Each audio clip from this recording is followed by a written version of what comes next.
right. I know.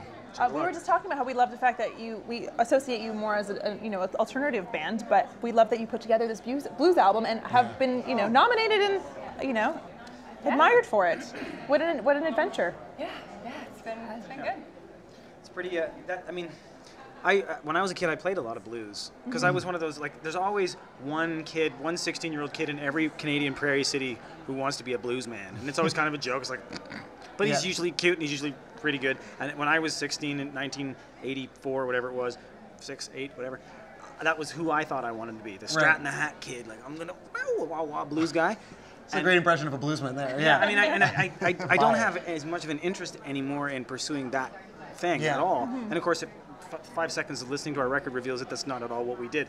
But I did actually. There was a time in my life when that was my thing. It's like, I want to be a blues man. And so to get a chance to come back 20 years later, and actually, or 25 years later, and actually pay homage to the artist that I love in a creative way with Melissa was.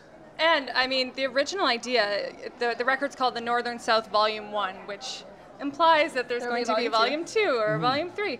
And, we really wanted to recognize all the sources of music that we pull from. So blues, country, folk, rock and roll.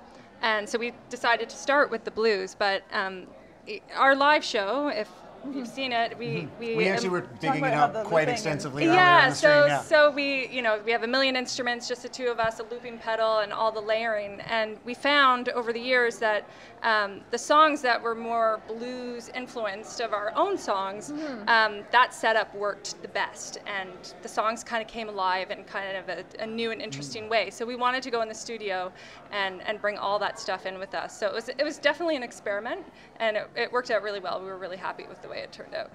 Are you excited to be able to go out there now with a new, just standard issue Whitehorse record and sort of revive that part of your creativity as well? It's coming. It's on the way. Definitely. I mean, it's a real privilege and an honor to be able to. I mean, we just played with Sarah and Brian McLaughlin / Adams. Sorry. Like we don't have audio here, so we were able to visually see. It was quite a party. It was a party. Yeah. But we've been hired guns for a lot of our working lives as musicians. That's a big part of the job. And yet at the same time, then we've made folk music, and then Whitehorse is blooming into something other than folk music, and to be able to play the blues in a way that's reverential and at the same time experimental. I just think if we play our cards right, if we have played our cards right, I don't know, we may be positioned or may be able to position ourselves in such a way to make a lot of different kinds of music, and still for there still to be a spine that runs through it that is essentially what it means when the two of us hang out and make music together. And I just couldn't be happier about that, to be able to change hats, and be like, oh, let's do this now. And one of the risks, of course, that people run into when they are chameleonic in that way is that you become a moving target. It's like, well, what would the real Whitehorse please stand up? Would the real Melissa McClellan please stand up? But I think the trick for us, and this is, we'll see if we've succeeded, time will tell, is that the core of what it is that we do that makes us who we are still comes through. And I'm like waiting with bated breath. I think we're pulling it off, but it's hard to say. I mean, clearly you are pulling it off. You're nominated for Blues Album of the Year. Yeah, that's the thing I like about that nomination. Is like, that's beautiful. Hey, we've got a foot in this pie over here. A foot doesn't go into a pie. I'm mixing my metaphors, but you know what I'm saying? No, I believe on occasion a foot would end up in a pie. I'm excited to see which pie your feet are in when the new music comes out as well.